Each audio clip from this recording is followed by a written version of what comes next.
Netanyahu ने एक statement दी है जिसमें इनडायरेक्टली पाकिस्तान को वार्न किया है और कहा गया है कि जिस तरीके से 9/11 के बाद अमेरिका ने पूरी दुनिया में, खासतौर पाकिस्तान और अफगानिस्तान में मुस्लिम टेररिस्ट के अगेंस्ट ऑपरेशन लॉन्च किया था, उसी तरीके से इसराइल भी एक ऑपरेशन लॉन्च करने जा रहा है। जो नेतन्याहू की स्पीच है या नेतन्याहू का जो वीडियो इस वक्त वायरल है सोशल मीडिया पर, उसमें ये बताया जा रहा है बार बार पाकिस्तानियों को कि जी उन्होंने 2 बार पाकिस्तान का नाम लिया।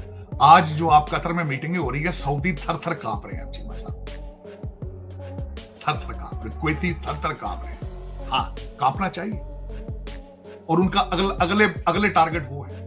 अगर इसे नुकसान पहुंचाया गया तो हम पूरा जो यानी यूरोप है उसको हिला देंगे, सिविल लाफरमानी की तहरीक शुरू करेंगे, हमारे हजारों रजाकार जो हैं वो जीना हराम कर देंगे। पाकिस्तान के एटमी असासों की तरफ घेरा तंग किया जा रहा है। इस फेक कंट्री की प्रिएम्प्टिव मूव्स चाहती हैं कि पाकिस्तान को कहीं ना कहीं उलझाया जाए। मेरे लिए ज्यादा कंसर्निंग बात यह है कि नेतन्याहू ने अभी भी जो 9/11 के ऊपर पैगाम एक दिया है, उसके अंदर दोबारा कहा है और पाकिस्तान का 2 दफा हवाला किया और मुमासलत एक किस्म की वो ड्रॉ कर रहे हैं। अमेरिका ने उसामा बिन लादेन को पाकिस्तान में मारा था, इस तरह हमें भी हक है कि जहां जहां हमारे दहशतगर्द होंगे, जिन्होंने हमारे मुल्क में हमले किए हैं, हम उनको ढूंढें और उन पे हमला करें। क्या कहेंगी, इजराइल क्या पाकिस्तान को थ्रेटन कर रहा है, कतर को थ्रेटन कर रहा है? तो हम ये क्यों समझ रहे हैं कि वो हमें ही कह रहे हैं? इसलिए कि हम तो मानते ही नहीं कि हमारे यहाँ कोई टेररिस्ट है।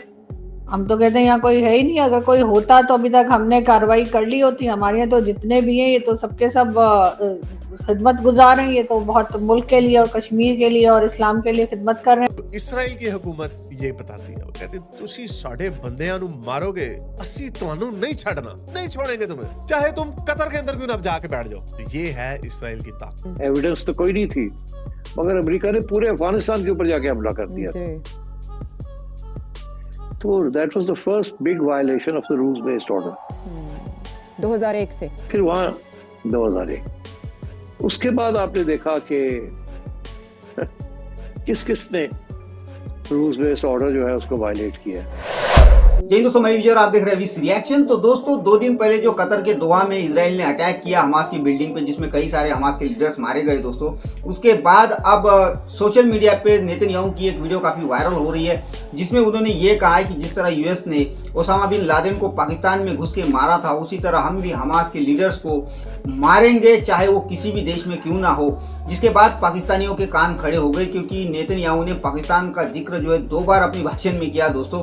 और अब पूरे पाकिस्तानी मीडिया पे इसी के ऊपर डिस्कशन चल रही है कि ये जो इजराइल है ये भारत के साथ जो है मिलकर पाकिस्तान के खिलाफ कुछ ना कुछ साजिश कर रहा है। और साथ साथ दोस्तों इन्होंने एक और बकवास शुरू कर दी है कि कतर में जो अटैक हुआ है उसकी इंटेलिजेंस जो है वो भारत की तरफ से दी गई थी, जिस तरह ईरान के वक्त इन्होंने बकवास की थी। तो आज की वीडियो में हम यही देखेंगे ये जो भाषण है इसके ऊपर पाकिस्तानी मीडिया क्या बातें कर रहा है। तो चलिए करते हैं वीडियो को शुरू। मगर वीडियो शुरू करने से पहले जो व्यूअर्स हमारे चैनल पे पहली बार आए उनसे रिक्वेस्ट करूंगा प्लीज हमारे चैनल को सब्सक्राइब कीजिए, वीडियो को लाइक और शेयर जरूर कीजिए। तो चलिए करते हैं वीडियो।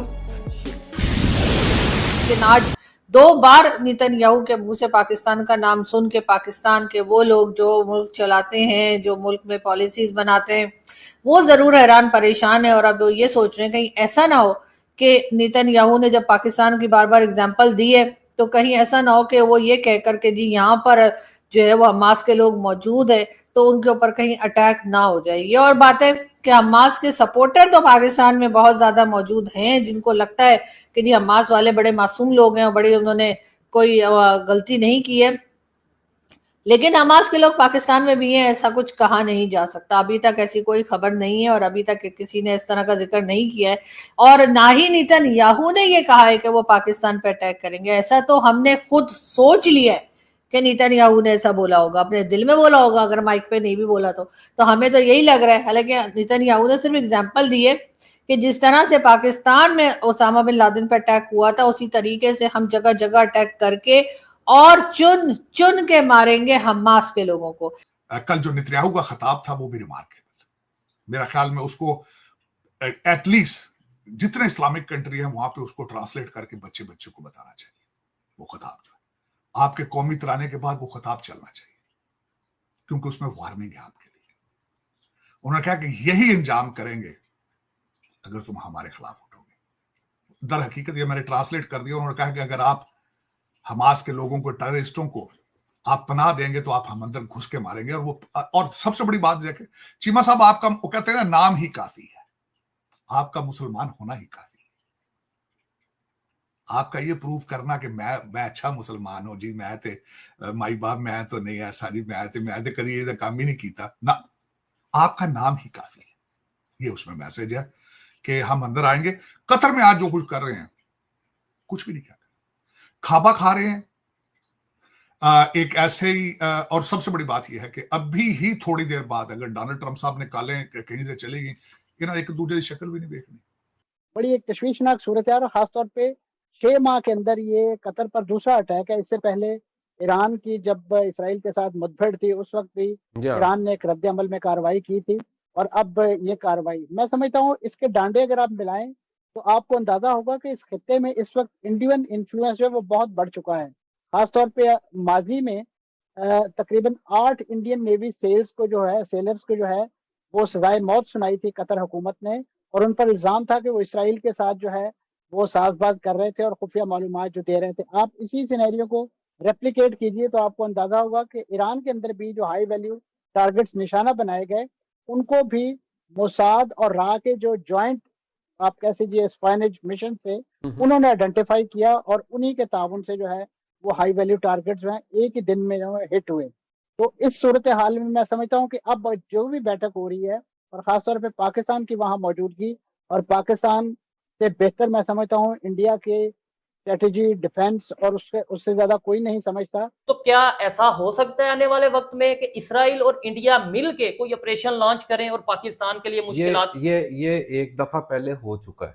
अच्छा, ये हो चुका है। इंडिया और इसराइल मिल के पाकिस्तान के साथ हमारे एटमी प्रोग्राम को तलफ करना चाहते थे, मगर उस दौर की लीडरशिप ने भी इंडिया को एक स्ट्रॉन्ग मैसेज दिया और इंडिया को पीछे हटना पड़ा इस बात से। और इसराइल कभी भी डायरेक्ट पाकिस्तान पे हमला नहीं कर सकता, उसे कोई ना कोई साथ सहारा चाहिए, और उसका मजबूत सहारा इंडिया बनता है। जैसा कि नेतन्याहू ने बताया कि पाकिस्तान इंडिया की जंग में हमने उन्हें ड्रोन्स दिए, इंडिया को हमने उन्हें मुख्तलिफ टेक्नोलॉजीज दी हैं पाकिस्तान के खिलाफ, मगर क्या हुआ? दुनिया जानती है कि उस जंग का अंजाम क्या हुआ। अब पाकिस्तान में जो है एक हड़बोंग है, और सब यही कह रहे हैं कि भाई ये पाकिस्तान का नाम किस चक्कर में लिया है इन्होंने। और अगर ये बता रहे हैं कि जी पाकिस्तान की तरह से, जिस तरह पाकिस्तान में उसामा बिन लादेन पर अटैक हुआ था, इसी तरह से ये भी अटैक करेंगे और उसके बाद जो है हमास के लोगों को मारेंगे। लेकिन बहरहाल एक घबराहट तो है जो देखने में नजर आ रही है, और कहा जा रहा है कि हाँ जी ऐसा कुछ गड़बड़ हो भी सकती है। लेकिन बहरहाल प्राइम मिनिस्टर शहबाज शरीफ साहब जो है वो तो जी कतर पहुंच गए हैं, और यकीनन आप लोगों ने हो सकता है उनकी वीडियो भी देख ली हो कि जो वो कतर पहुंचे हैं तो उन्हें बड़ा जी वेलकम दिया गया है, और उन्हें बहुत अच्छे से रिसीव किया गया है। और अमीर कतर ने कहा है कि आइए आइए तशरीफ लाइए। साथ ही साथ पाकिस्तान में इस तरह के अगर आप सोशल मीडिया पाकिस्तान का देखें तो भरा पड़ा है, जिसमें कि PMLN के जो सपोर्टर्स हैं, यानी कि पाकिस्तान मुस्लिम लीग नवाज के जो सपोर्टर्स हैं जो इस वक्त गवर्नमेंट में है, वो बार बार हमें यही बताते हुए दिखाई दे रहे हैं कि जी कतर को चाहिए कि पाकिस्तान के साथ कोई एग्रीमेंट कर ले। पाकिस्तान के एटमी असासों की तरफ घेरा तंग किया जा रहा है। इस फेक कंट्री की प्रिएम्प्टिव मूव्स चाहती हैं कि पाकिस्तान को कहीं ना कहीं उलझाया जाए, और आप ये देखेंगे, खुदा न खास्ता अल्लाह ना करे, लेकिन जैसे यहूद की साजिश रहती है कि आपको फंसाने की कोशिश की जाएगी, तो मेरी नज़र में वो 4 इंपॉर्टेंट चीज़ें क्या हैं जो होने वाली हैं या जो हो सकती हैं, और उनसे बचना आपके लिए, मेरे लिए, हम सब के लिए ज़रूरी है।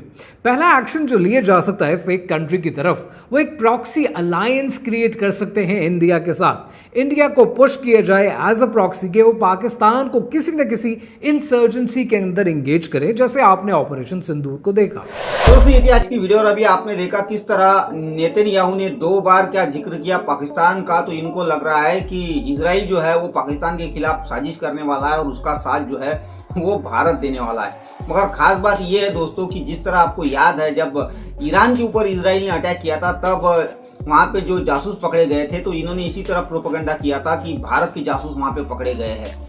हालांकि जब ईरान ने क्लियर कर दिया कि भारत का कोई जासूस नहीं है, जो कुछ पकड़े गए वो अफगानिस्तान के लोग थे, तब इनका प्रोपेगेंडा फुस हो गया, तब ये चुप बैठे थे दोस्तों। मगर आज वही बकवास इन्होंने शुरू कर दी है कि कतर में जो लोकेशन दी गई है वो भारत के जासूसों द्वारा दी गई है। और इनके सपने देखो दोस्तों, इनका कहना है कि जो गल्फ कंट्रीज में भारत के लोग हैं, इंजीनियर्स है, टेक्नीशियंस है, ये जो है वो जासूसी कर रहे हैं और इनको समझना चाहिए, इनको इंडियंस के ऊपर ध्यान देना चाहिए, या तो फिर पाकिस्तान के साथ समझौता करके वहाँ पे पाकिस्तान की फौज को जो है डिप्लॉय करना चाहिए।